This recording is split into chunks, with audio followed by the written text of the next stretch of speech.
Gravação iniciada, presidente.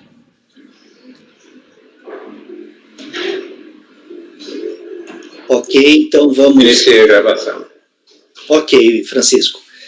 Ok, pessoal, vamos dar início, então, à sessão de julgamento do período da tarde, do dia 4 de agosto de 2020, da segunda turma ordinária da 4ª Câmara da segunda sessão do CARF.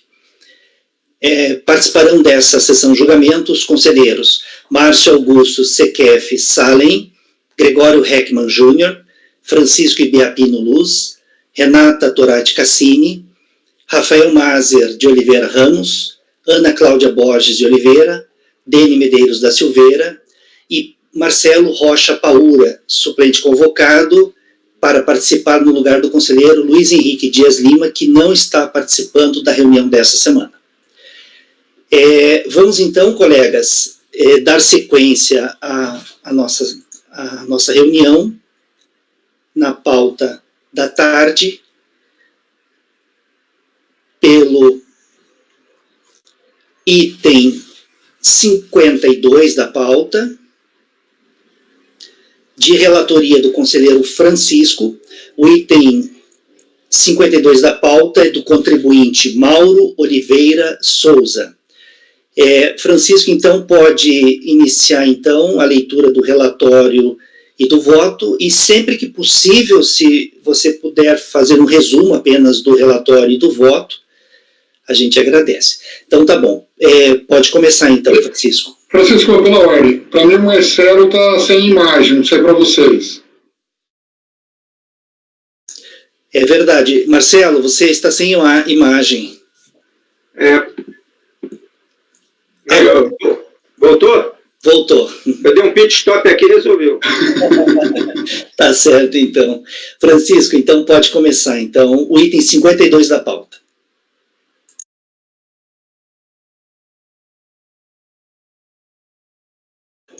Ok. Mauro Oliveira Souza.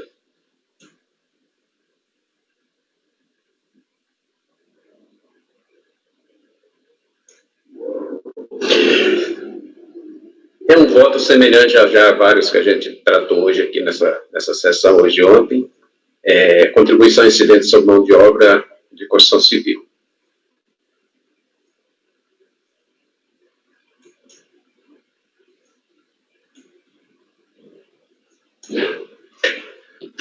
Conforme item 3.4 do relatório fiscal, o proprietário do imóvel objeto da presente autuação quitou parte do débito apurado no aro no importe de R$ 1.524,98, restando devido o valor de R$ 4.393,51 na competência 410.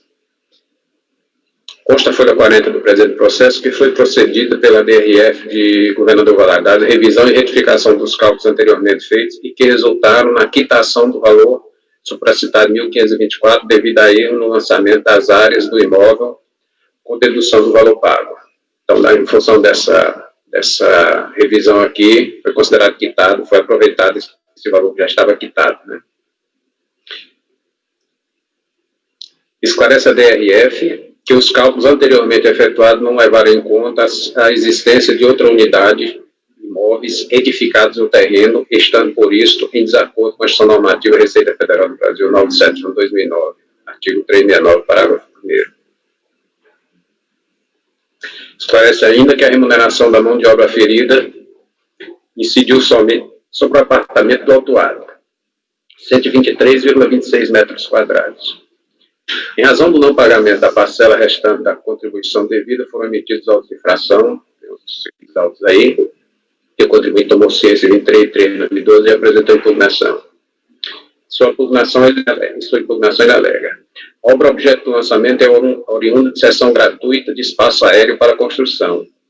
A construção foi encerrada em fevereiro de 2005, tendo, desde essa época, se servido como ligação de água, energia, telefone, e que o valor lançado encontra-se decaído. Aí cita algumas decisões judiciais que tratam do assunto e estão perfilhadas ao seu entendimento. 8ª turma da Delegacia de Julgamento de Belo Horizonte julgou improcedente a autuação, cujo emento eu vou ler. Obra de construção civil, pessoa física, decadência. O direito de a Seguridade Social apurar e constituir crédito extingue-se após 5 anos, contados do primeiro dia do exercício seguinte em que o crédito poderia ter sido constituído. A comprovação de mão de obra em construção civil e em períodos decadentes deve ser feita por comprovação material e contemporânea aos fatos geradores ocorridos ao período em que decaiu o direito de lançamento das contribuições sociais. Lançamento procedente. O contribuinte se insurge contra a decisão, trazendo em síntese, ele replica basicamente os argumentos da impugnação. A duas referida construção foi concluída em 2005, conforme atestado do município. Diz que a alegação de energia elétrica se deu em 1 de 2 de 2005, conforme o documento da CEMIG, assim como a da água ocorreu em 28 de 1 de 2005, nos termos da declaração do Serviço de Água e Esgoto. Adita ainda que tanto a ligação da energia como da água se deram em face da ocupação do imóvel, manifesta que o alvará de construção aponta que a referida obra deveria terminar em fevereiro de 2005, o que realmente ocorreu. Aponta outros supostos documentos comprobatórios de sua alegação. Discorrendo acerca da decadência, ratifica que a documentação anexada, prova sua alegação e traz jurisprudência perfilhada ao seu argumento. É uma construção, é o tipo de construção em laje. Já tinha uma parte construída, e aí o contribuinte construiu a parte em cima da laje, né? Se utilizou do espaço aéreo. O recurso é tempestivo e preenche todos os requisitos de admissibilidade, por isso eu tomo conhecimento. Como eu entendi que o contribuinte não acrescentou nada, não trouxe nada diferente que pudesse mudar meu convencimento, eu adoto a decisão de origem. E aqui eu vou ler os excessos dela, está aí no voto, na minuta. O impugnante afirma em sua defesa que a obra sob análise foi concluída totalmente em período decadencial, anexando como prova de sua alegação o seguinte documento: Certão do Lançamento Imobiliário, emissão em 2012, folha 92. Carta de habitos, 25 de 2 de 2012, folha 93. Declaração de Serviço Autônomo de Água e Esgoto, 10 de 1 de 2012, folha 94.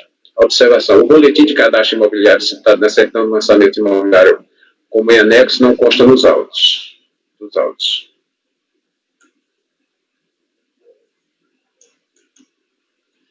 A respeito da decadência da área de construção civil, dispõe a instituição normativa. Essa instituição normativa que a gente já viu, ela traz as situações onde o contribuinte pode fazer prova, a documentação que ele pode fazer prova das suas alegações. Observa-se que, para o término da obra de construção civil do período decadencial, os documentos referidos nos parágrafos 3º e 4º do artigo 390 da Instituição Normativa 971/2009 somente podem ser aceitos quando emitidos ou lavrados em data empreendida no período decadencial, exceto aqueles previstos nos incisos 2º a 4º do parágrafo 3º, que poderão ser aceitos com data recente ou atual, desde que emitidos com base em dados do cadastro do imóvel do município, cadastro do município contemporâneos com o período da decadência. Os documentos apresentados pelo contribuinte não atendem às exigências acima, mas, do contrário, dão prova de que a obra encerrou-se no ano de 2010, quando foram emitidas as cartas de habitos e o termo de conclusão de obra, folhas 27 e 28, corroborados com a aviso assinada pelo próprio impugnante. Observa-se também que o ARO, Aviso de Regularização de Obra, folha 50, apresenta o cálculo do salário de contribuição da mão de obra empregada na obra de construção civil e de onde se extrai que foram considerados decadentes 25,83 metros quadrados de área construída, correspondente à remuneração de 1.566,41. Aí a legislação que ele traz não nos vincula, e aí eu acompanhando a decisão de primeira instância, eu nego provimento ao recurso. É como voto.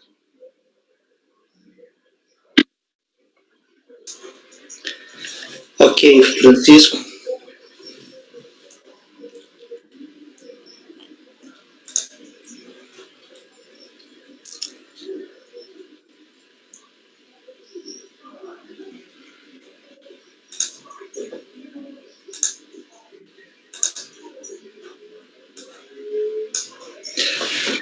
Colegas, em relação ao item 52 da pauta, do contribuinte Mauro Oliveira Souza, o conselheiro relator está encaminhando por negar provimento ao recurso voluntário. Alguém gostaria de fazer algum comentário em relação a esse processo? Ou em relação ao voto? Alguém diverge do voto do relator? Ninguém diverge? Então, em relação ao item 52 da pauta... Dani, a Ana está sem imagem. Ah, é verdade. Obrigado, pessoal, por me lembrar. Para mim estava normal aqui. Agora apareceu. Agora recaiu. Vocês diminuíram a qualidade do vídeo? Renata, você está aí ainda? Eu tô. Vocês não estão me vendo? Aí voltou. Agora estamos. Agora o Márcio caiu. Agora, Vê se todos diminuíram a qualidade do vídeo. Eu acho que o problema é lá no Paraná, a internet. Não, aqui tá perfeito, princesa. Não Foram vocês dois aí que não viram a gente. O problema é Brasília. É Brasil. ó, eu não estou vendo o Márcio. Alguém está vendo o Márcio? Não, Eu não estou vendo também. Não, mas não. Márcio saiu. Agora Ele caiu, Márcio vocês estão voltou. combinando Está fazer alternando, está alternando. Eu Tem tô vendo todo mundo. negócio. Márcio não voltou ainda a imagem. Márcio, eu não tô vendo Márcio, não. Mas também não. Está inativo aqui para falar. Chuta ele? Aí um bico. Parece que ele tá, porque você viu que ele apareceu ali, a câmera, agora ele liberou o microfone. Ele deve estar que nem eu estava antes, ele deve estar vendo a gente, deve estar ouvindo. Agora. Ele está oscilando aí. É, Saiu, ó.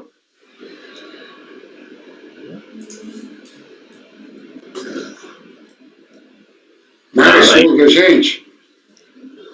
Deve estar ouvindo. Ouço muito. Ó, Ó,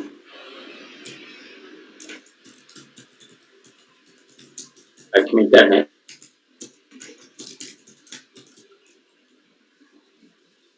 E agora? voltou. Legal. Alguém diverge do voto do relator? Vou te falar rapidinho antes que alguém caia. Ninguém diverge? Então tá. Então, colegas, em relação ao item 52 da pauta, ficou assim: acordam os membros do colegiado, por unanimidade de votos, em negar provimento ao recurso voluntário. Agora vamos passar... nós temos uma sequência agora de processos do Francisco. É o seguinte, colegas, eu tinha dividido bem certinho e intercalado os processos para não ficar todos com um conselheiro só, mas como teve aquele problema do CEPAG ter que publicar a ata antes, não deu tempo deles utilizarem a minha pauta organizadinha, né? Eles tiveram que publicar outra pauta, então ficou assim meio amontoado os processos, mas vamos tentar aí fazer, tá? Qualquer coisa, se a tua garganta cansar, Francisco, você avisa, a gente faz de um outro conselheiro e depois volta para os teus, tá? Colegas, vamos fazer... só uma coisa, minha voz está num volume legal, tá? Então tá, qualquer coisa me avisem, tá? Alguém queria falar alguma coisa? Escutei uma voz aí, não? Então tá. Vamos passar agora para o item 53 da pauta, do contribuinte Ricardo Murad de Oliveira, também de relatoria do conselheiro Francisco. Francisco, pode então fazer a leitura do relatório e do voto, e se possível, a gente pede que você faça um resumo do relatório do voto, se for possível. Pode começar, Francisco. ok.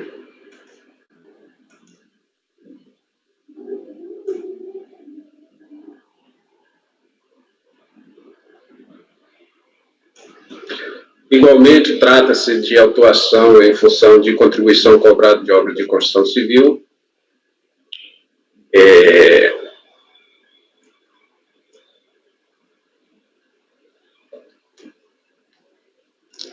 Eu vou ler aqui, é pequenininho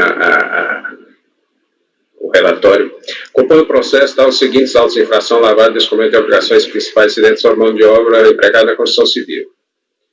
Aí ele traz os autos de infração, argui o contribuinte aqui, na verdade, ele confunde prescrição com decadência, ele argui a prescrição do débito avançado, uma vez que os autos de infração foram constituídos no mês 1 de 2007, através de expedição do aviso de regularização de obra, enquanto a lavratura dos meses se deu em 14 de 3 de 2012. Aí no julgamento de primeira instância, a 8ª turma da Delegacia de Belo Horizonte considera o lançamento procedente, traz a seguinte emenda: prescrição e inocorrência. A prescrição não é preliminar invocável ao processo administrativo tributário, pois seu curso é contado somente a partir da constituição definitiva do crédito tributário. Aí no recurso, contribuem tais alegação. Aí há duas que as competências compreendidas no período entre maio de 2005 e dezembro de 2006 foram atingidas pela decadência. Argumenta que a referida obra foi executada em 21 meses, começando em maio de 2005 e terminando em janeiro de 2007, razão porque apenas 1,21 avos não havia decaído. Aqui ele já traz a decadência mesmo, né? Admissibilidade, eu estou admitindo porque a decadência a gente, embora tenha trazido, só que a gente reconhece que é de ordem pública e analisa se ela se ocorreu ou não, né?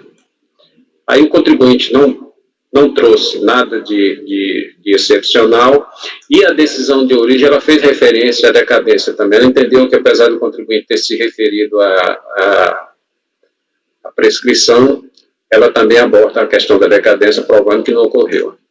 E aí eu trago esse certo aqui. Tampouco há que se falar em decadência do direito de constituição do crédito. No período envolvido do lançamento, a empresa nada recolheu das contribuições devidas. Assim, aplica-se ao crédito apurado o valor, o prazo decadencial do 1731. Traduzido, aí ele transcreve aqui, aí faz a inferência aqui embaixo, na sequência. Nesse passo, o mês de competência do presente processo é janeiro de 2007, cujo crédito deveria ter sido recolhido em fevereiro de 2007. Descumprida a obrigação tributária principal pela falta de recolhimento a partir do mês de fevereiro de 2007, poderia ser exigida e lançada a importância devida. Sendo assim, a contagem do prazo decadencial referente à competência 1/2007 iniciou-se em 1 de 1 de 2008, primeiro dia do exercício seguinte àquele em que o lançamento poderia ter sido efetuado, e findou-se em 31 de 12 de 2012. Logo, se o lançamento foi efetuado em 14 de 3 de 2012, consciência do auto de infração em 21 de 3 de 2012, não há que se cogitar da ocorrência de extinção do direito de constituição do crédito também por decadência. Então, eu estou acompanhando, eu vou só, como a decisão tratou, embora não tenha sido questionado lá na impugnação, ele questionou prescrição, mas o julgador já afastou a decadência, então eu estou trazendo essa decisão da decisão de primeira instância, e estou pensando em incluir um parágrafo nosso aqui também, ou talvez até não circunstanciar o fato, e se só na decadência reconhecida de ofício mesmo. E aí, ante essas colocações, eu nego o provimento ao recurso. É como voto. Ok, Francisco. Colegas, em relação ao item 53 da pauta, do contribuinte Ricardo Murad de Oliveira, o conselheiro relator está encaminhando por negar. Aqui não seria negado de ofício, porque ele, no recurso ele alega a decadência, né? Então eu conheço do recurso e nego o provimento. Tá, o relator está encaminhando por negar provimento ao recurso voluntário. Alguém gostaria de fazer algum comentário? Não? Alguém diverge do voto do relator? Também não?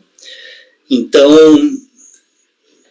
colegas, só uma perguntinha a vocês. Essa dinâmica de eu perguntar assim se alguém diverge, para vocês está ok? Todos concordam? Acho que nesses processos que são questões mais tranquilas, acho que agiliza, né? Acelera, tal. Não importa nenhum prejuízo a nenhuma das partes, tal. Então tá. Em relação ao item 52 da pauta, 53 da pauta, teremos a mesma decisão do item 52. Então, no item 53 ficará assim o resultado: acordam os membros do colegiado, por unanimidade de votos, em negar provimento ao recurso voluntário.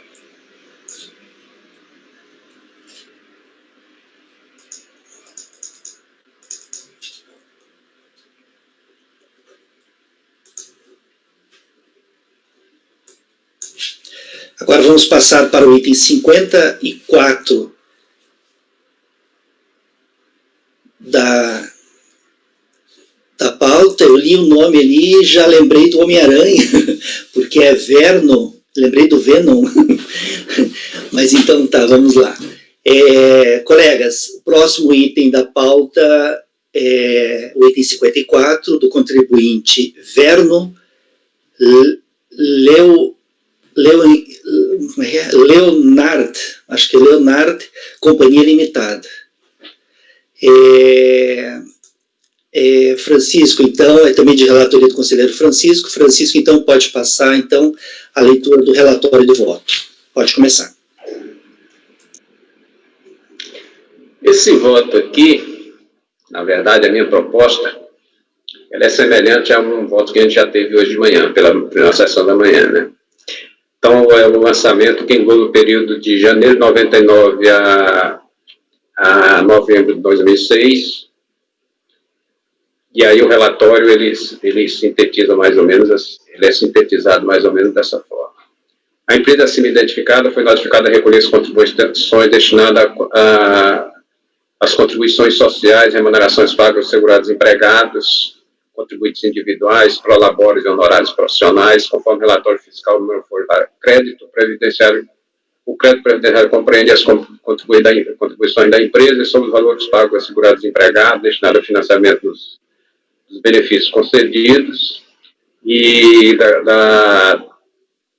concedido em razão da redução do grau de capacidade laborativa decorrente dos riscos ambientais e terceiros.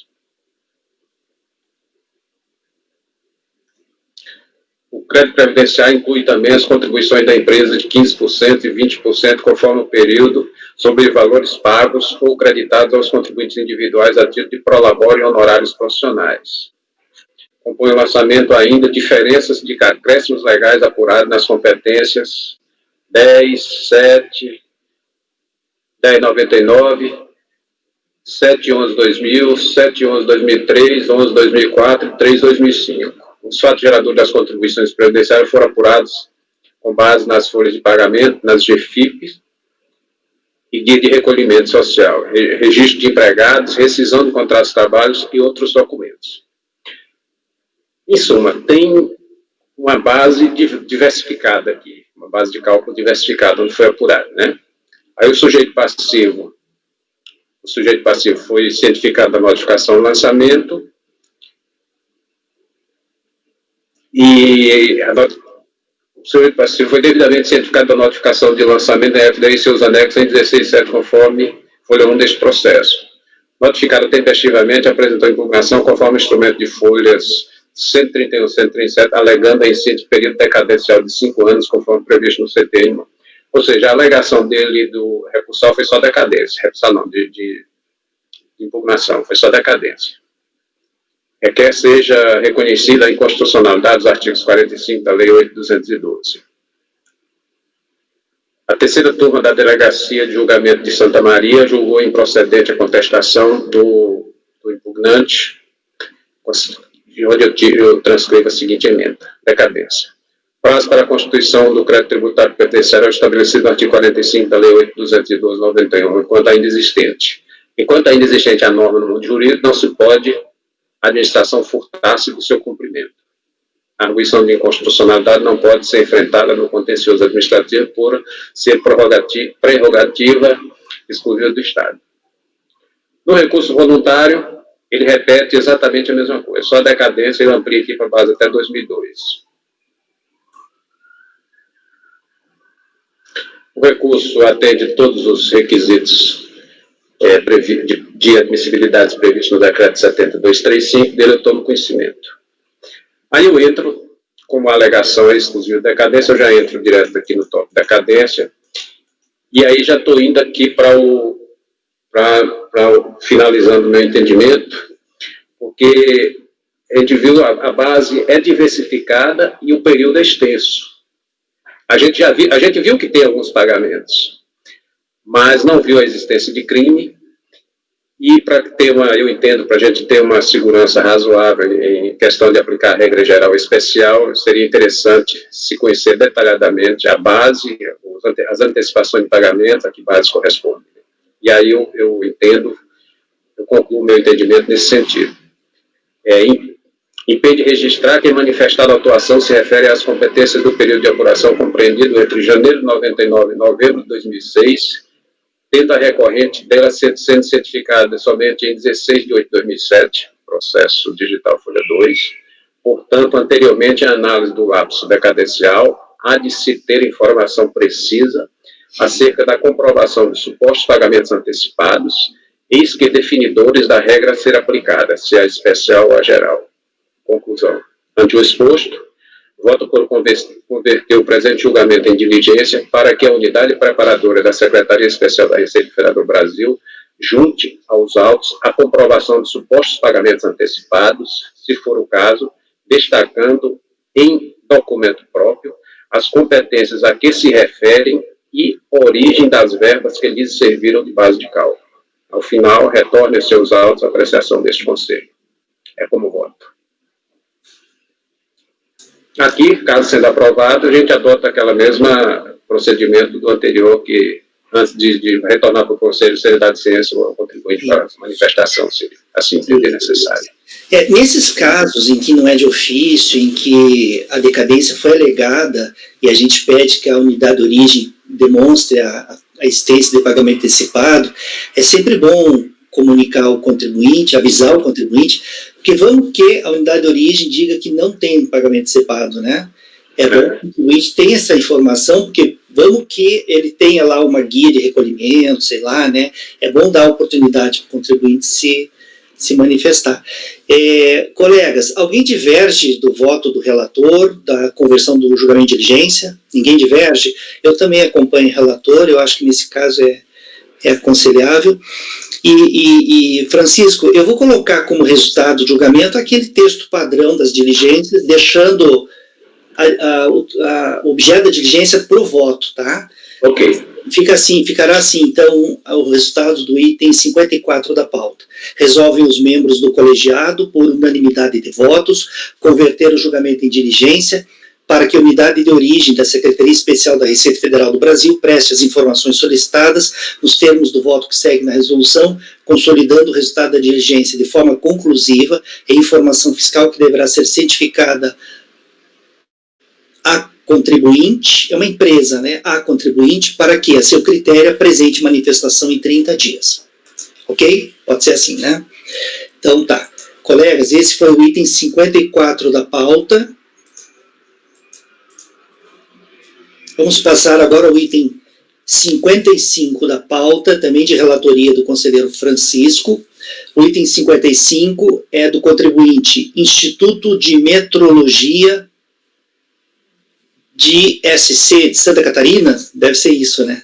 Instituto de Metrologia de SC, deve ser Santa Catarina, não sei, também não sei, SC. Francisco, então pode iniciar a leitura do relatório e do voto. É Santa Catarina, né? Né? Pode começar, então.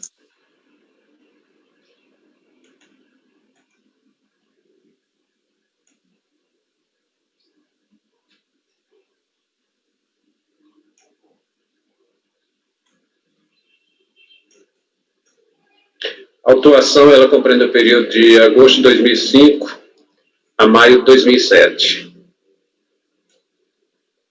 O relatório é bem curtinho, eu vou ler. Em sua contexto, isso aqui, na verdade, a autuação foi auxílio alimentação.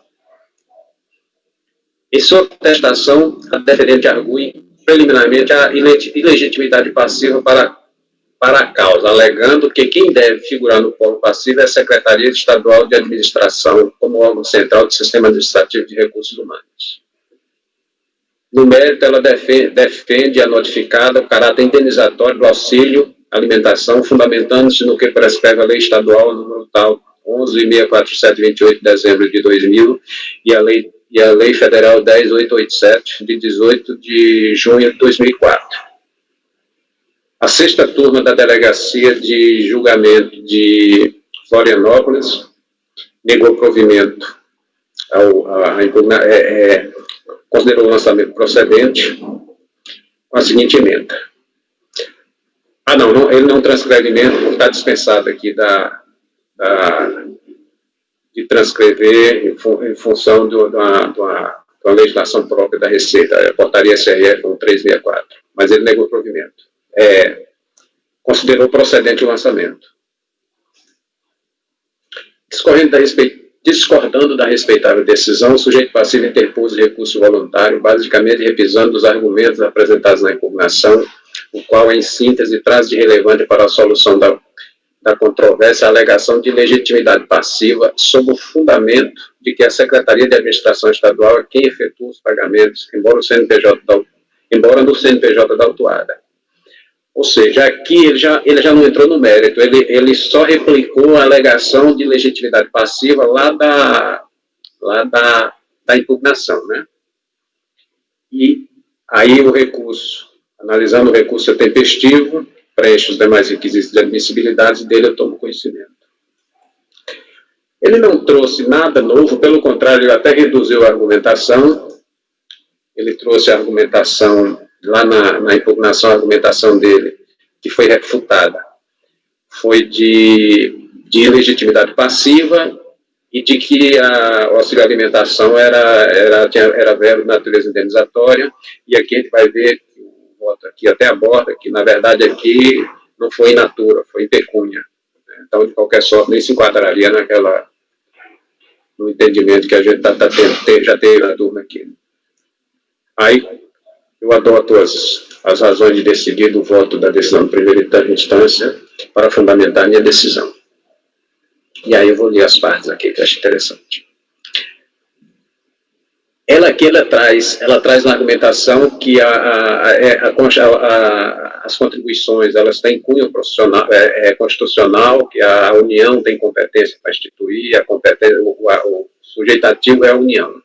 Então, ela está fundamentando isso para ela justificar que lei estadual, que trata de uma forma diferente, para eles isso é indenização, é benefício, para efeito de aplicação das contribuições sociais, essa lei não reflete aqui no entendimento, porque estaria contra a Lei 8.212, que é específica das contribuições federais. Ele traz: a Constituição Federal, em seu artigo 149, confere à União com exclusividade a competência para criar contribuições sociais.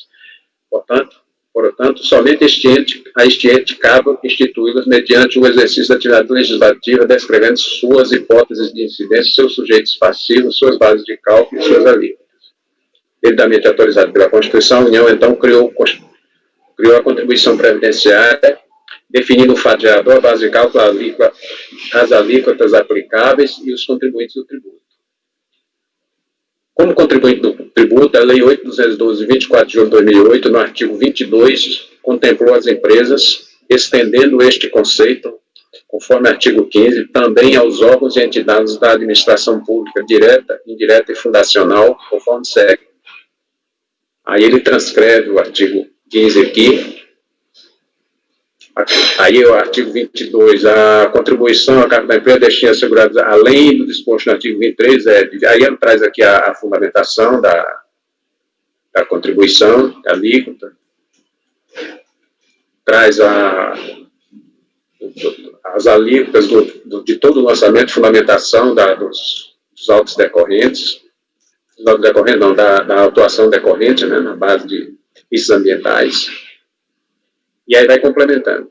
Não deixa dúvida, portanto, a condição de sujeito ativo da contribuição previdenciária da autarquia estadual em relação, sujeito passivo, né, em relação aos segurados que eles prestem serviço. Por outro lado, é sabido que essas entidades da administração indireta têm personalidade jurídica e capacidade processual própria, sendo, portanto, parte legítima para figurar no polo passivo de processos tributários. O Inmetro goza de autonomia administrativa e financeira sem subordinação hierárquica para com o ente estatal a que pertence, ou seja, é quem suporta de direito o pagamento do tributo contestado.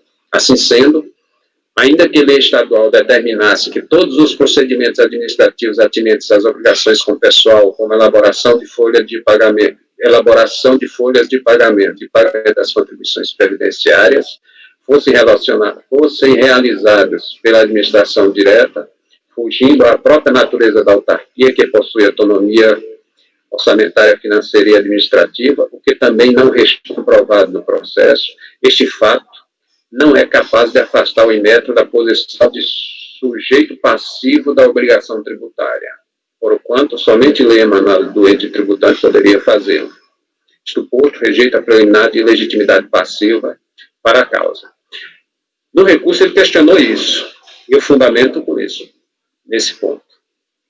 No mérito, aí a decisão de primeira instância, ela trata mais da fundamentação e refuta, inclusive, o fato de os cumprimentos de requisitos necessários à dedutibilidade. Eu acho que isso não foi objeto, nem objeto de contestação no recurso que a gente está analisando. E aí eu concluo, vou finalmente. Desse modo, no presente caso, os valores pagos em pecúnias pagos aos servidores do Inmetro, isso aqui eu estou copiando da lei, tem palavras demais aqui, mas é lá da decisão, pagos aos servidores do Inmetro vinculados ao regime geral da Previdência Social, integram o salário de contribuição por não contemplar exigências de legislação normatizadora, sobretudo no que tange à inscrição do programa de alimentação do trabalhador. Isto por julgo procedente de lançamento promovido, posto que o auxílio alimentação pago em dinheiro constitui-se em remuneração do trabalhador, bem como devido ao fato da Lei Estadual número 11.647, de 28 de dezembro de 2000, e a Lei Federal 10.887, de 18 de junho de 2004, não ter eficácia em relação às contribuições criadas pela Lei 8.212, de 24 de julho de 91. Ante o exposto, nego o provimento ao recurso interposto. E assim como voto.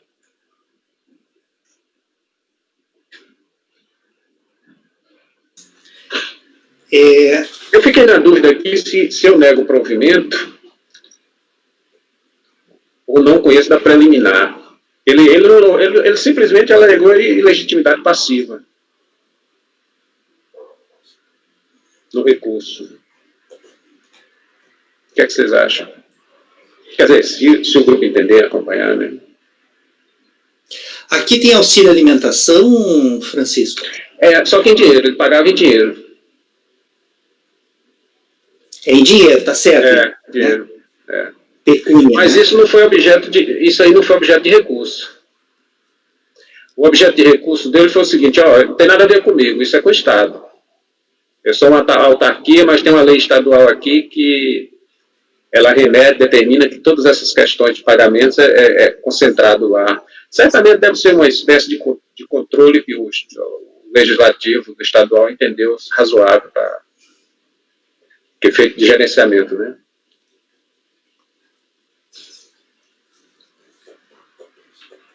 Que isso, uma decisão de origem colocou, eu acompanho, não afasta o Inmetro do polo passivo. O que veio para o recurso foi só a alegação de legitimidade passiva. Já aconteceu comigo, Francisco, do contribuinte apenas replicar no recurso as mesmas alegações da impugnação, tá? Só que no recurso ele replicou parte das alegações da impugnação e aí como ele não inovou e eu concordava com as alegações da impugnação, eu reproduzi no meu voto o entendimento da DRJ. Só que eu trouxe para o meu voto só aquela parte recorrida, entendeu? Tudo, talvez, né? É uma possibilidade de afastar, né? Tirar essa parte do mérito, Essa parte isso pode dar até embargo, né? O pessoal questionar, né? O que sobra não ajuda, né? Exato. Você fala muito aqui no auxílio alimentação, né? Já e ele aqui no original. Recurso só a ilegitimidade passiva? Isso. Já até no texto que está comigo aqui da página, da minha página aqui, eu já excluí. Ficou até isto, posto, rejeito a preliminar de legitimidade passiva para a causa.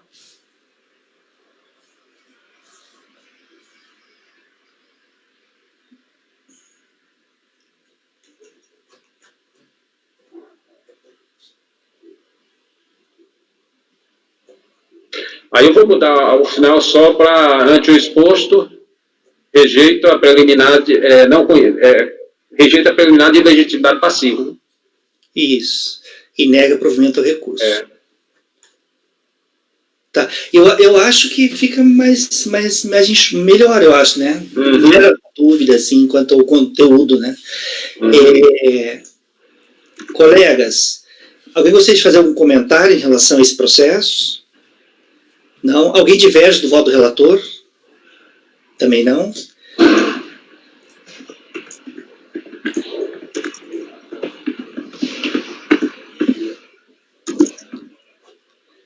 Colegas, então, em relação ao item 55 da pauta do Instituto de Metrologia de Santa Catarina, vai ficar assim a decisão. Acordamos o colegiado por unanimidade de votos em negar provimento ao recurso voluntário.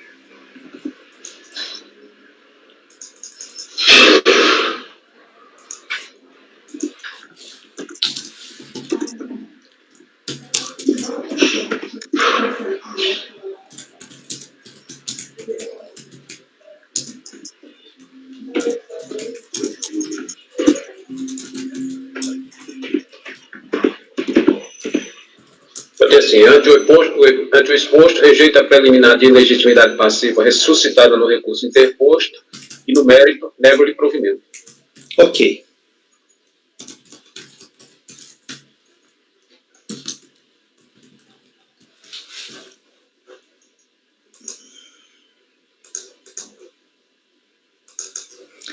Perfeito. Vamos passar agora para o item 56 da pauta, também de relatoria do conselheiro Francisco. O item 56 é da contribuinte Save Locação de Ambulâncias Limitada. Save Locação de Ambulâncias Limitada. Ou SAVE, né? Não sei como é que é a pronúncia, não sei se é em inglês, não sei. Save ou SAVE Locação de Ambulância Limitada. Francisco, então pode passar a leitura do relatório e, na sequência, passar a leitura do voto. E, se possível, eu peço que faça um resumo, se for possível. Pode começar. Ok.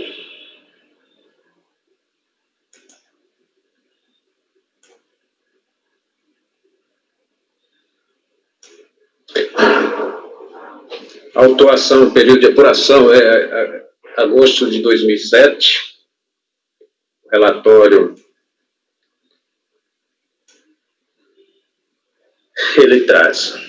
Trata-se de auto-infração por ter a empresa deixado de exibir livros, qualquer livros ou documentos relacionados com as contribuições previstas na Lei 8.212, ou apresentar livros ou documentos que não atendam às formalidades legais exigidas, que contenham informações diversas da realidade ou que omitam informações verdadeiras infringindo o artigo 33, parágrafo 2º e 3º da Lei 8.212. Aduz ainda o referido relatório. Não constam os autos de infração lavrados não constam autos de infração lavrados contra a empresa em ações fiscais anteriores. Constam informações complementares ao anexo 1 integrante deste auto de infração. O referido anexo 1, as folhas 48 a 50 dos autos, informa que não atendeu à auditoria em relação ao item 1 e 1.2, respectivos subitens, em que pese os termos de início de ação fiscal. Aí ele discorre sobre a autuação, detalhe os procedimentos, o contribuinte é cientificado e traz lá as suas razões, e aí ele esmiuça aqui as suas alegações de defesa.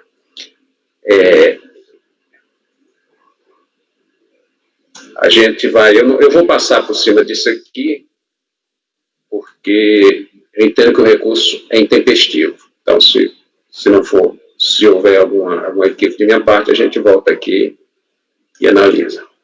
Julgamento de primeira instância manteve a autuação, julgando o lançamento procedente. Discordando a respeito da decisão, o sujeito paciente depois do recurso voluntário alegando o efeito confiscatório da multa aplicada, basicamente confisco. Aí, eu já estou indo aqui para a parte fática.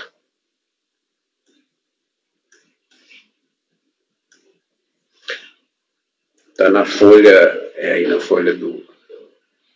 Logo não está abrindo aqui o número da folha, mas está indo para o final desse tópico, admissibilidade aí.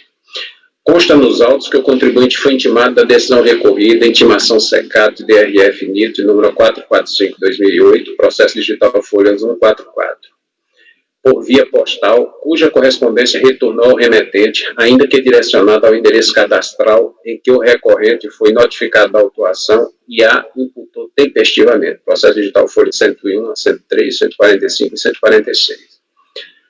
Assim sendo, referida ciência se deu por meio de edital no dia 12 de 8 de 2008, terça-feira, iniciando-se a contagem do prazo recursal no dia 13 de 8 de 2008, quarta-feira, restando seu termo no dia 11 de 9 de 2008, quinta-feira, processo digital folha 160, 161. Contudo, mencionado recurso somente foi interposto no dia 18 de 9 de 2008, processo digital folha 178, revelando-se notoriamente extemporâneo. Por oportuno, o recorrente busca justificar a citada tempestividade nesses termos. Processo digital folha 172.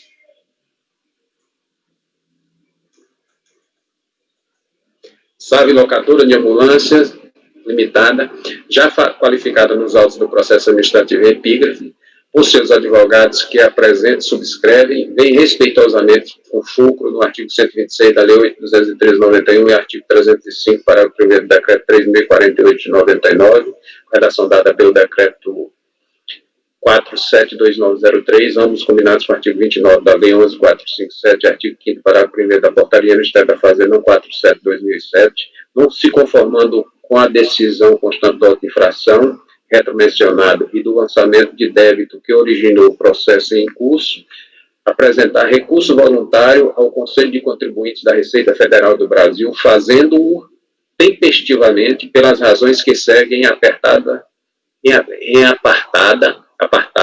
cuja juntada requer para o fim do regular processamento e remessa à instância superior. Aí eu vou fazer minha inferência. Do que se expôs, depreende-se que o sujeito passivo nada comprovou quanto sua alegação de tempestividade, inclusive, se fosse o caso, trazendo provas que afastassem a preclusão temporal revelada pela prática de ato processual fora do prazo legalmente previsto, feriado local, greve. Trata-se, pois, de alegação vaga e sem fundamento, restando afastada a capacidade processual porque declinada dentro do prazo perentório estabelecido em lei. Aqui ele não trouxe outra alegação, ele só disse assim, tempestivo. E nada mais acrescentou.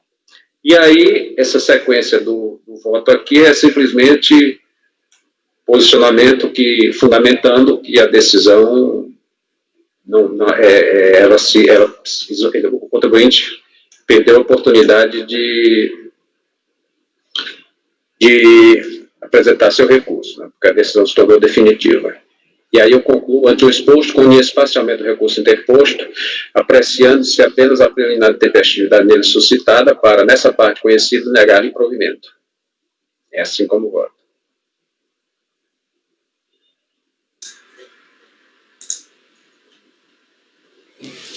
Ok, Francisco.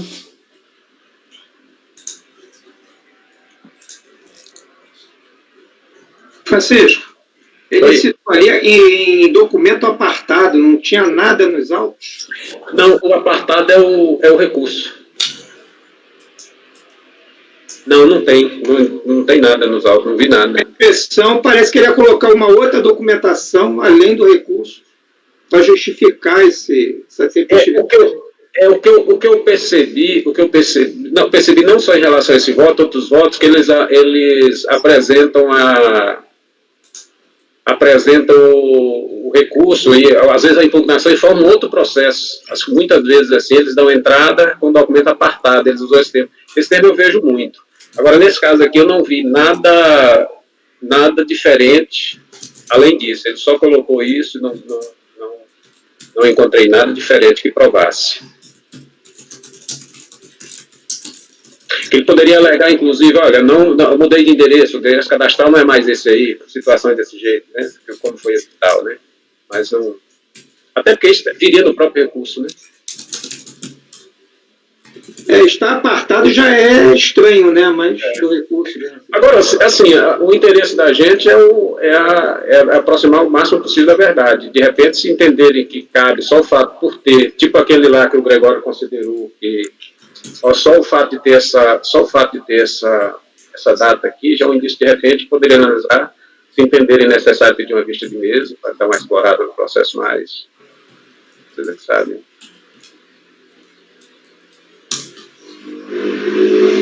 Olha, eu acho que diligência é recomendado quando a gente... Vista de mesa. Ah. Não, diligência não, porque tem a data, o recurso está intempestivo, está lá. Mas vista de mesa para a gente dar uma... Não, Marcelo condicionou, ele botou apartado. Eu não vi nada diferente que pudesse, mas assim, tá, de repente todos explorarem mais o assunto. Eu não vejo assim, eu estou com a minha convicção. Agora, pode ser que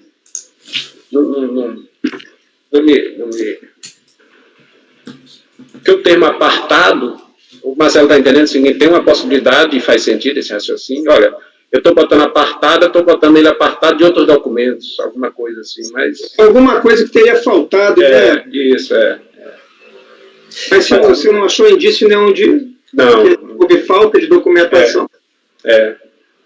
Vocês acham que é interessante uma vista de mesa, já que amanhã a gente vai olhar os processos, não precisa?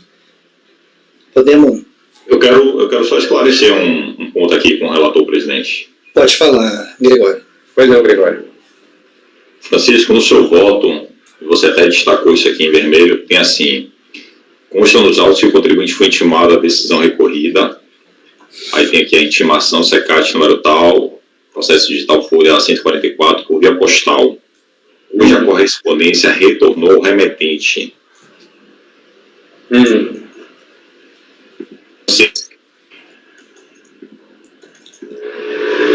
Congelou só, eu perdi o som. Perdi o som do Gregório. Só eu não tô. Não, mas ele está travado para todo mundo. Ele está travado para todo mundo. Greg, é melhor você sair e voltar.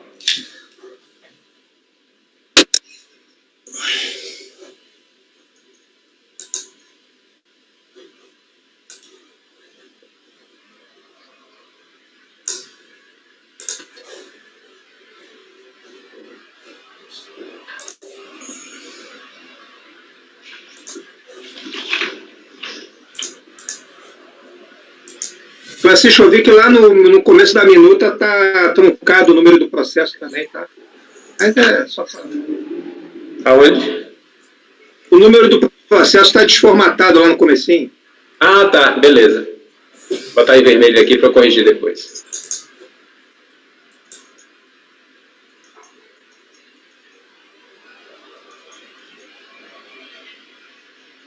Dani, eu vou expulsar o Greg, aí ele volta.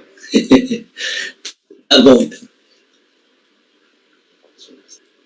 Eu achava que era da minha delegacia, né, onde eu trabalhava, mas é de Vitória. Não é NIT, não, é Vitória.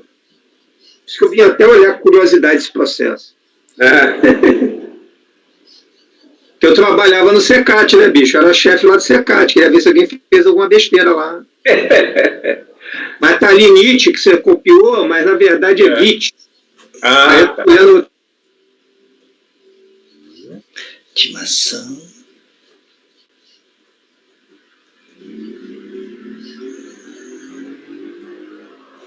Voltou? Maravilha. Chico, me escuta, Chico? Estou escutando agora, Gregório. Ótimo.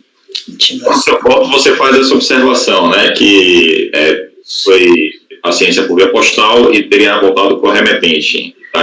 Porque a citação foi digital. Quando a gente vai no processo, a última folha do acórdão da decisão de primeira instância é 141, aí a 142 é um extrato do processo, 143 é um encaminhamento interno, 144 é a intimação, da decisão de primeira instância, aí 145 e 146 é o AR, né? Teria sido encaminhado por contribuinte para a ciência.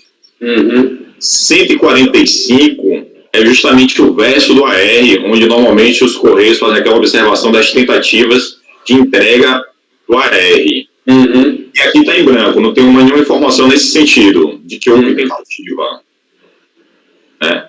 Aqui só tem a data da postagem, foi postado 2 de junho de 2008, mas não tem nenhuma informação nesse sentido de que houve tentativa de entrega e que não teria surtido efeito, razão pela qual seria devolvido ao remetente.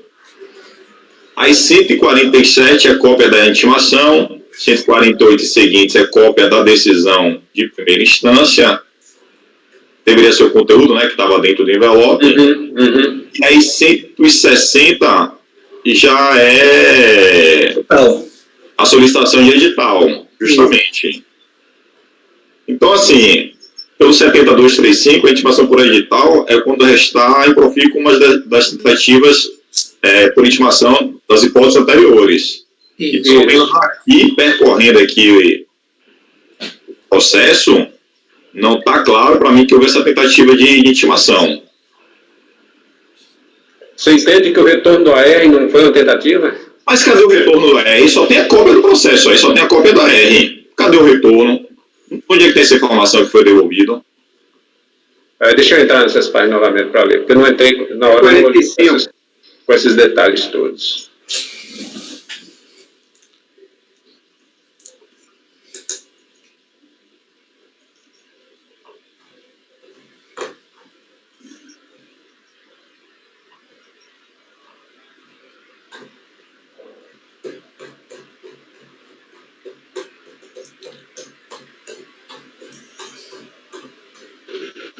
Ainda bem que não foi Niterói. Lá na DRJ, a gente tinha acesso a um sistema chamado SUCOP, se eu não me engano, e a gente consegue ver os ARs, a imagem dos ARs. E é um sistema que eu acho que nós aqui no CAF poderíamos ter acesso, né? Não facilitaria bastante, né? Facilitaria muito, né? A gente consegue ver, inclusive, a imagem do AR, né? Porque o correio escaneia, né, digitaliza, é muito importante. Eu até acho que vou passar uma sugestão lá para o CARF, lá, de repente, disponibilizar essa ferramenta para a gente. Imagina baixar em diligência um processo desse para anexar um AR, né? Imagina só. Para a nossa sessão, uma coisa também, deveria ter acesso àquela consulta, o sítio, agora, né? De baixo é só para anexar uma telazinha, né? Agora tem uma coisa, né, gente? Se foi feito edital, é porque restou em profícuo, né, Gregório? Mas não tem, mas não tem informação do processo de que restou em profícuo. Tem a cópia do R lá, e justamente no verso onde é registrada essa informação de que houve tentativa e não teve êxito, está em branco.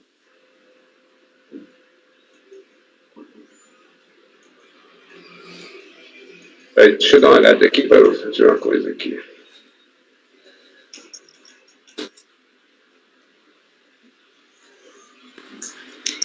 Eu acho que o Gregório tá certo, viu, gente?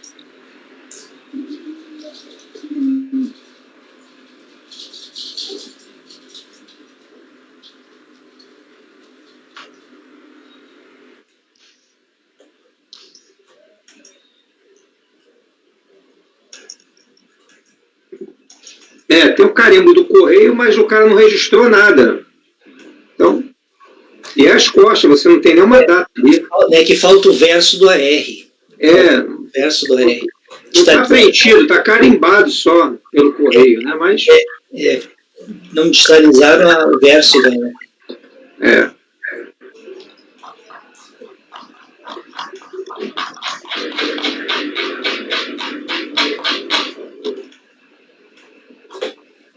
Até digitalizaram, viu, Deni? Na página 145. Mas está todo em branco, que lá tem um campo justamente para lá ser preenchido, né? Tentativas.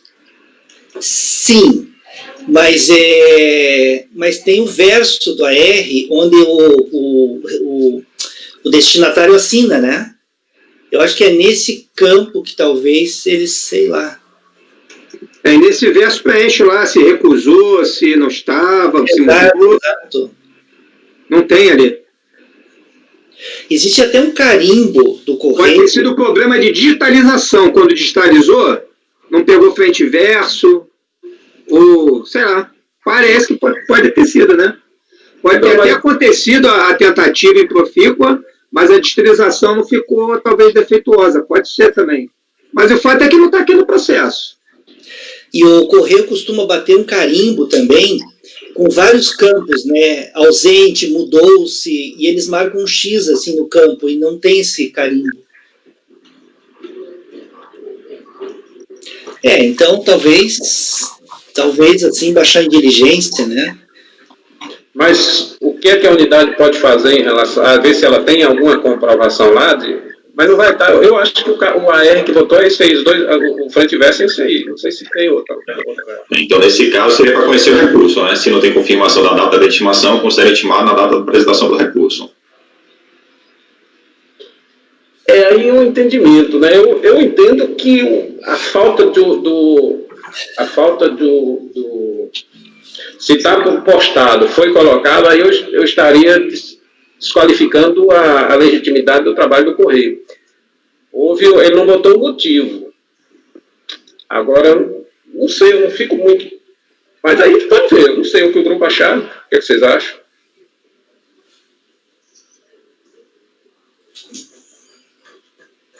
Eu, para mim, entendo essa documentação que tem aqui, para mim já caracteriza, mas... gente, dá uma olhadinha na página 166, que se refere a uma comunicação CECAT 677, nas páginas anteriores.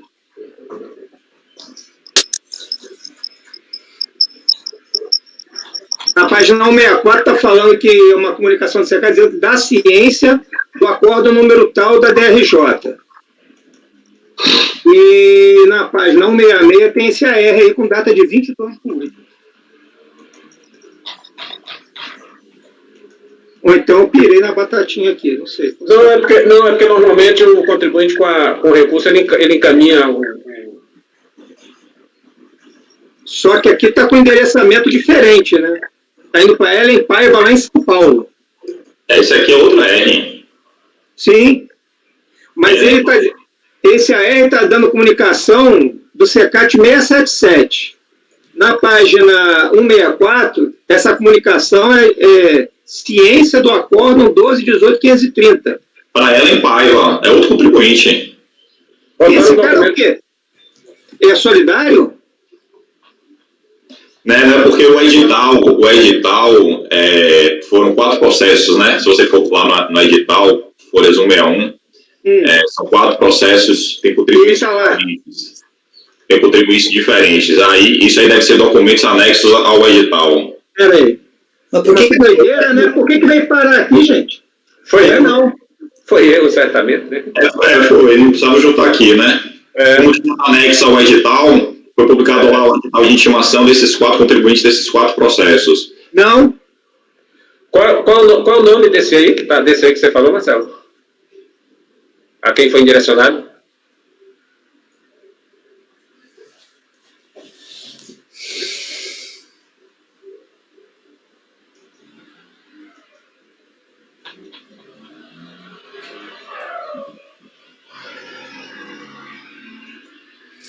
Nessa informação fala que após o retorno do AR, da intimação por meio da qual foi cientificado os corresponsáveis da empresa os corresponsáveis do teor do acórdão proferido. E aí cita ali o debicad. Acho que tem corresponsáveis. Você vê no alto, mas acho que não. Porque de repente mandaram para os sócios e aí, a partir disso aí, eles entraram com a impugnação, né?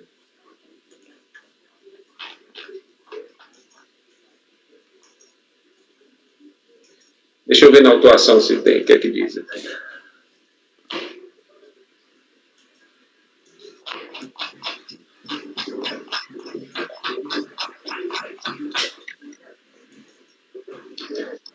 São essas 2 pessoas aí, essas 2 intimações são as sócias gerentes, Carolina de Fátima e Ellen Paiva. Eu já vi isso aí na parte prática, quando eu estava na delegacia, a gente às vezes quando fazia o seguinte, bota o edital normal, o prazo que vai acontecer é esse, agora manda correspondência para o sócio, para informar. E aí, se o cara apresentar o recurso dentro do prazo, isso aí eu já vi fazer. Agora, a ciência é do edital, né? O que eu acho que está pegando é só essa divergência aí em relação ao entendimento do Correio não ter postado as razões da não entrega, né?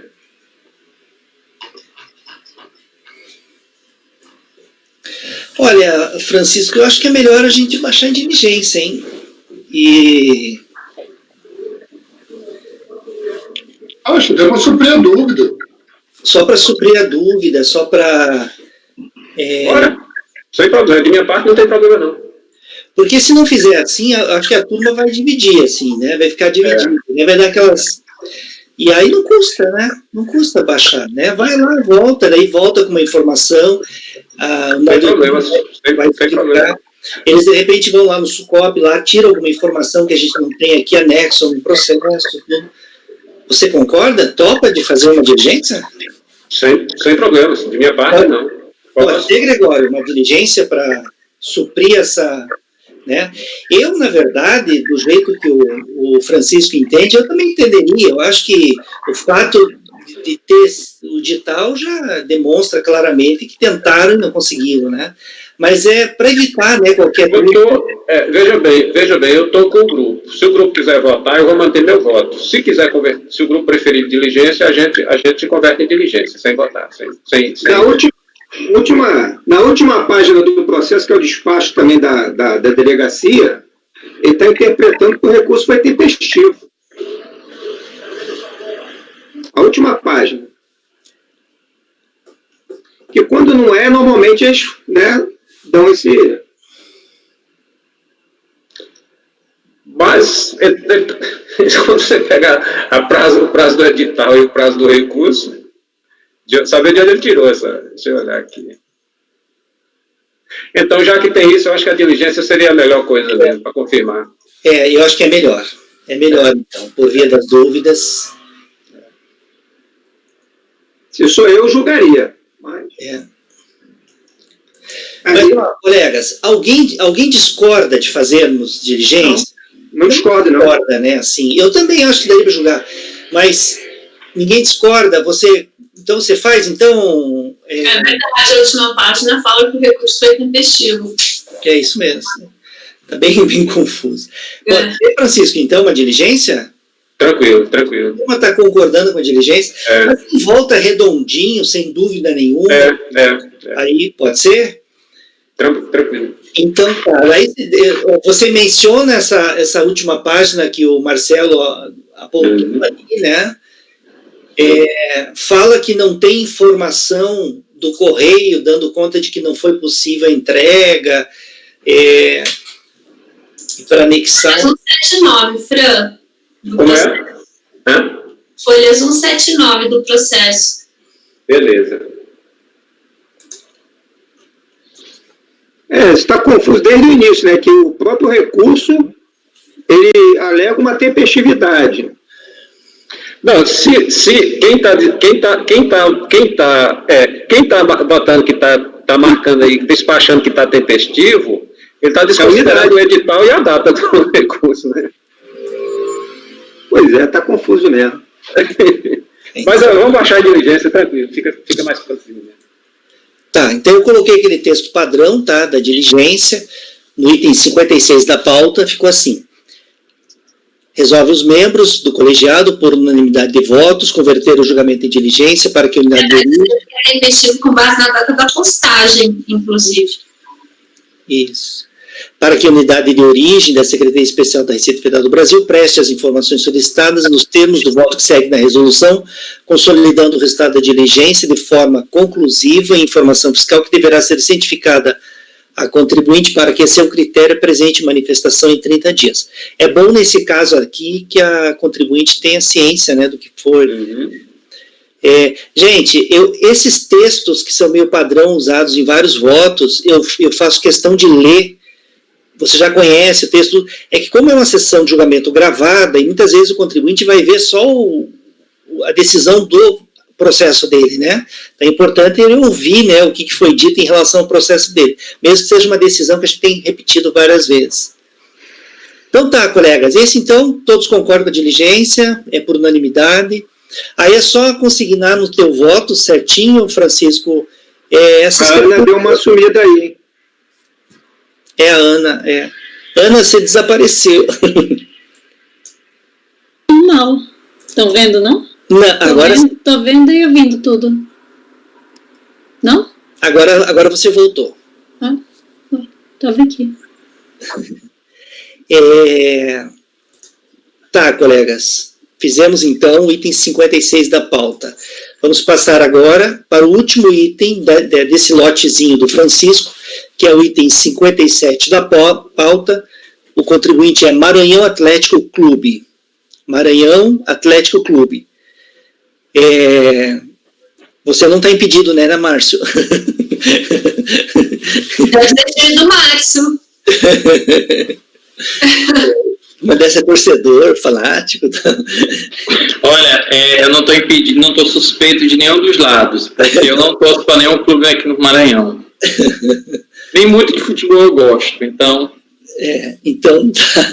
Então, Francisco, item 57, Maranhão Atlético Clube, pode fazer a leitura do relatório e do voto. Pode começar.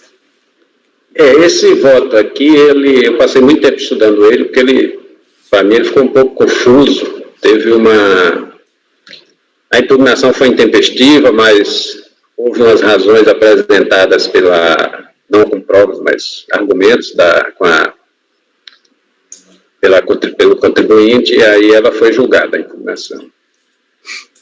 O recurso, eu até entendi também que ele estava intempestivo, mas aí depois, analisando a legislação específica, porque ele fechava o prazo no Natal, dia 24 de dezembro, então eu entendi que talvez fosse intempestivo, mas enfim, quando eu fui analisar a legislação específica da época lá, ele considerava o expediente normal aqueles dias que o expediente não acabava antes daquele horário que normalmente acabava, né? Porque nós tivemos um caso já de quarta-feira de cinzas, que eu já julguei um caso, foi considerado expediente normal, eu vi uma jurisprudência do STJ em relação a isso. Mas enfim, vamos lá. Período de apuração de janeiro de 99 a novembro de 2000. Autuação.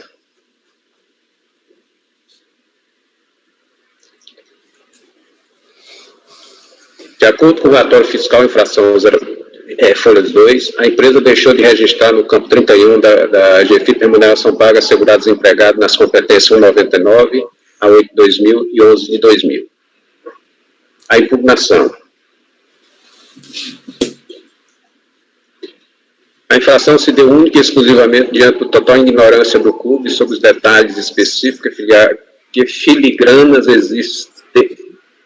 específicos e filigranas existentes no preenchimento das guias em questão, não tendo pretendido qualquer tipo de prejuízo na arrecadação da Previdência Social, tanto que, após tomar conhecimento do fato, passou a corrigir todos os repasses de valores e informações, tanto referente à FGTS quanto à Previdência.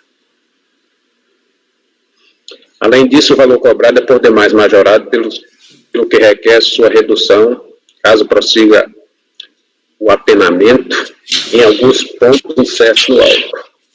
Com tais argumentos, requer seja o ato reconsiderado para que seja cancelada a multa que lhe foi impingida, diante da manifestação expressa de que não infringiu os dispositivos expostos no auto citado. Não entendendo o INSS dessa maneira, requer sucessivamente seja atingida pelos benefícios previstos nas normas previdenciárias, no sentido de que a multa em questão seja diminuída em 50%, além de haver parcelamento do débito. Já pede um parcelamento aí. Aí, julgamento de primeira instância,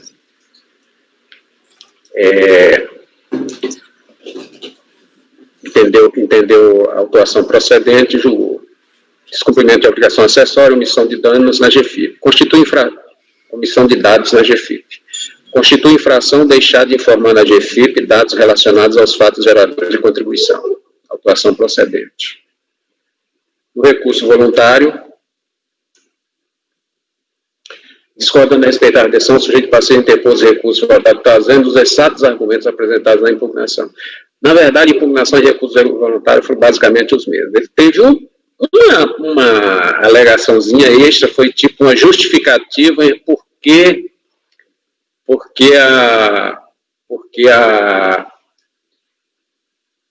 a impugnação foi intempestiva. Eu vou ler aqui, porque eu não estou pensando nem em trazer isso no recurso, porque a gente já tem um entendimento na turma que se o recurso é intempestivo, mas foi julgado, a gente não vai mais entrar nesse detalhe, né? Mas nesse caso aqui, 57, 54, só um minutinho que eu vou pegar esse recurso aqui, porque...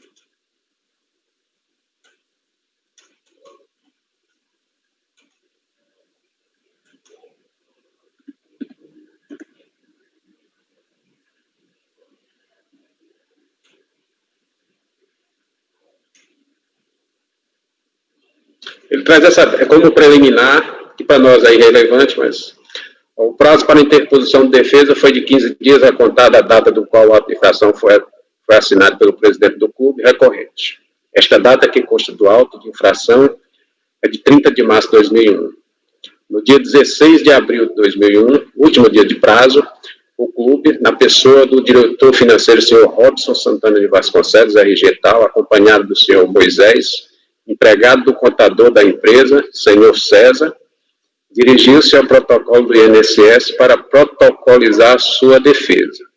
No entanto, a funcionária responsável pelo protocolo, dona Raimundinha, funcionária do posto do Parque do Bom Menino, não aceitou protocolizar a defesa em razão da ausência de xerox da identidade e CPF do presidente do clube, xerox da... Ou seja, a senhora lá do posto não aceitou não recebeu a impugnação em função disso, e aí ela foi intempestiva. Mas como foi julgado, eu acho que é o entendimento que a turma já tem aqui, que a gente vai passar por cima disso, né? Ou vocês querem discutir isso daí? Mas você decidiu pelo quê? Você está decidindo... Não, eu tô decidindo o seguinte, que isso aí eu não estou entrando em detalhe. A DR estava intempestiva, mas a DRJ julgou... Ah, tá. A DRJ não, a unidade, na época lá, o contencioso. Então vamos seguir, né? Pode seguir.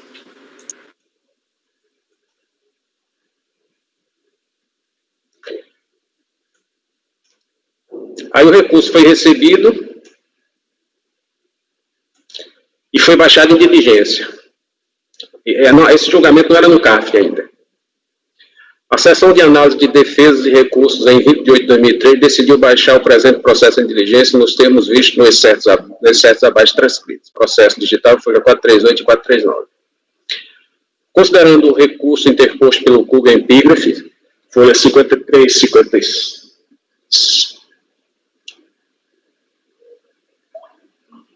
Folha 50 e 53, requerendo relevação e subsidiariamente atenuação da multa aplicada, vez que, segundo a empresa, corrigiu a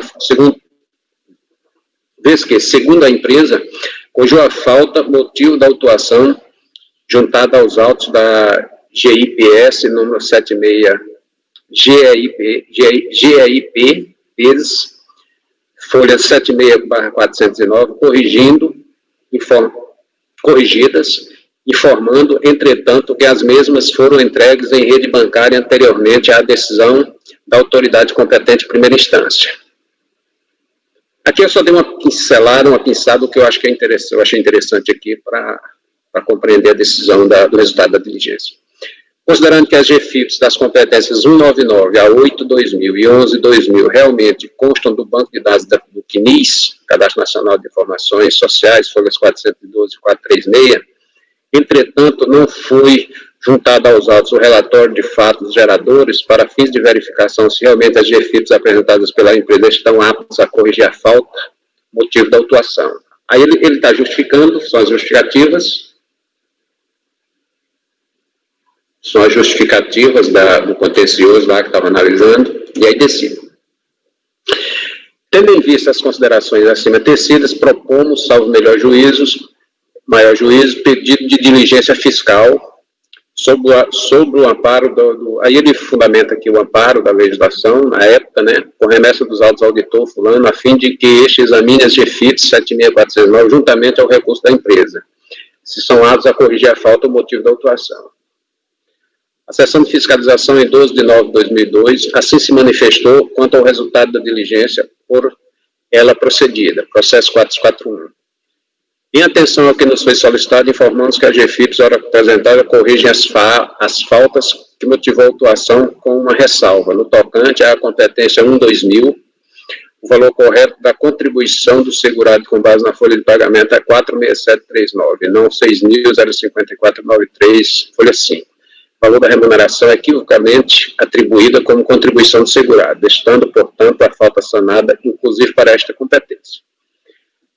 O que foi? Ele alegou atenuação da pena lá, relevação, e aí faltava informação.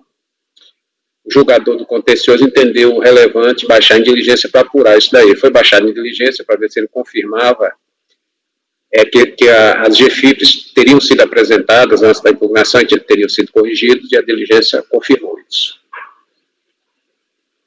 Aí, houve um despacho decisório de retificação especial. A seção de análise de defesa e recursos da Diretoria de Arrecadação do Instituto Nacional de Seguro Social em São Luís expediu o despacho decisório de retificação especial, DDR, número tal, cuja ementa e conclusão transcrevemos. Assunto: retificação do valor da multa. Cabe retificação mediante despacho decisório do valor da multa aplicada maior. Conclusão: isto posto, e considerando tudo mais que nos consta nos autos e no uso das atribuições que me conferem, aí ele traz a fundamentação, decido retificar o auto de infração referenciado nas competências de julho de 99 e janeiro de 2000, conforme tabela acima. Na tabela acima, ele discrimina tudo que foi, ele propõe alteração, né? Recorrer de ofício desta decisão ao chefe do Serviço da Receita Previdenciária nos termos do artigo 366, inciso 1 do RGPS, decreto 3048/99. Determinar a intimação da empresa para pagamento do débito remanescente no prazo de 30 dias a contar de sua ciência, remetendo-lhe cópia deste DDR, deste despacho decisório, e restabelecendo-lhe o direito de interpor recurso voluntário ao Conselho de Recursos da Previdência Social, no mesmo prazo, ressaltando que, se efetuar o pagamento da multa no prazo estipulado para a interposição do recurso, o valor da mesma será reduzido em 25%.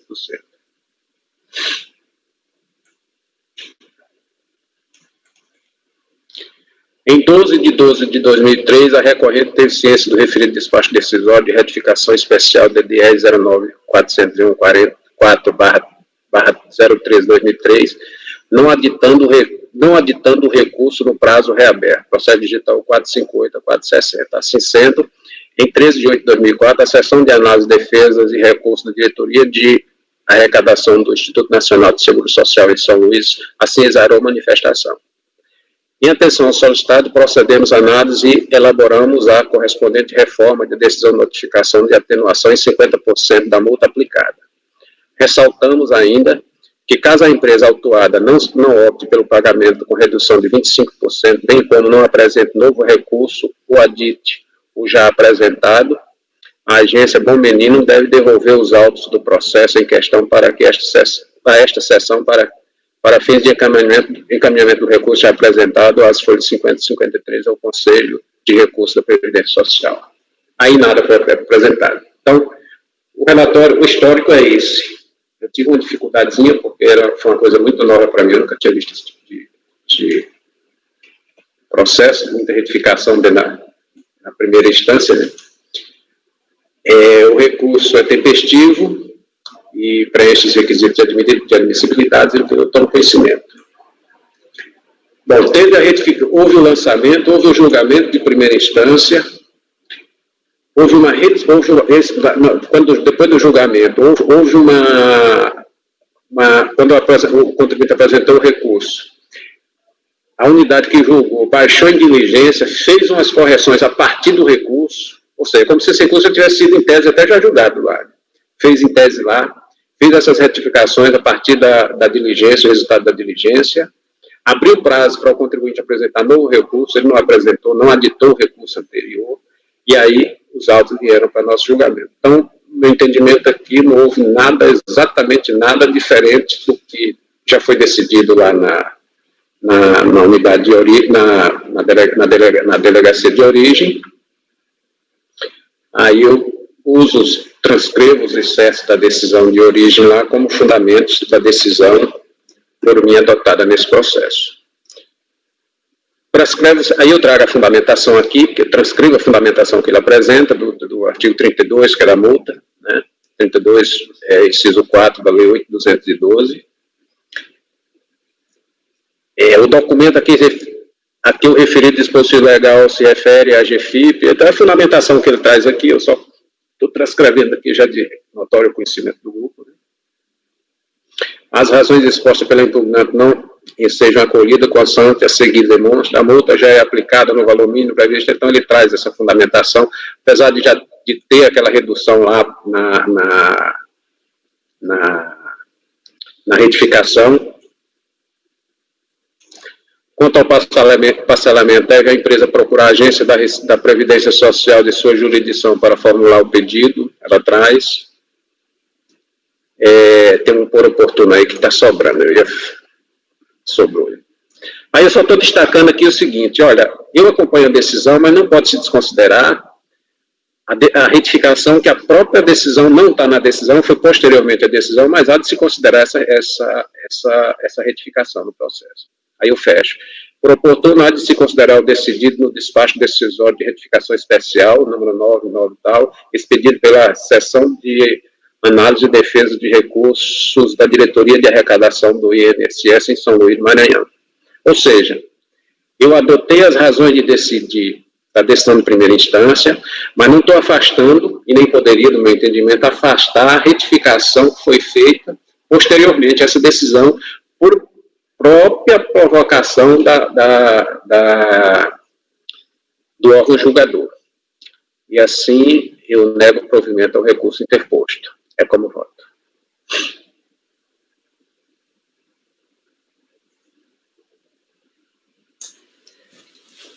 Francisco, só em relação a esse último parágrafo ali, em vez de se considerar, seria assim talvez mais... Respeitar há de ser... de se observar, ou de se manter, ou de se respeitar, porque há de se considerar, aí fica naquela, considerar o quê? Fica aquela... Manter o decidido, né, no despacho e tal. Ou há de se manter o decidido, exato, aí fica perfeito. Já mudei aqui. Aí fica perfeito. Coloquei aqui na minha anotação aqui também, que vai se manter.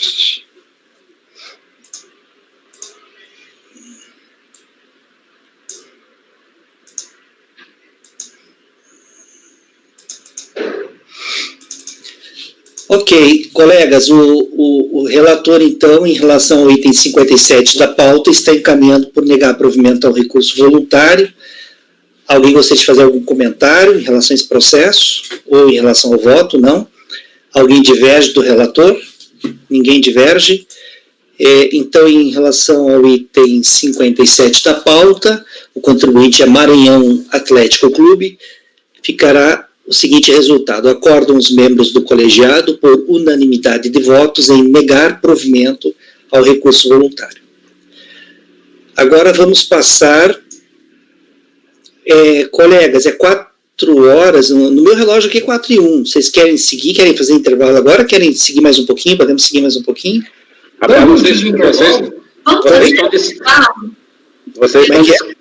Vocês estão descansados. Eu estou com 24 votos, 23 votos dentro de 2 dias. Vocês estão ouvindo, eu estou falando. Vai levantar um pouco.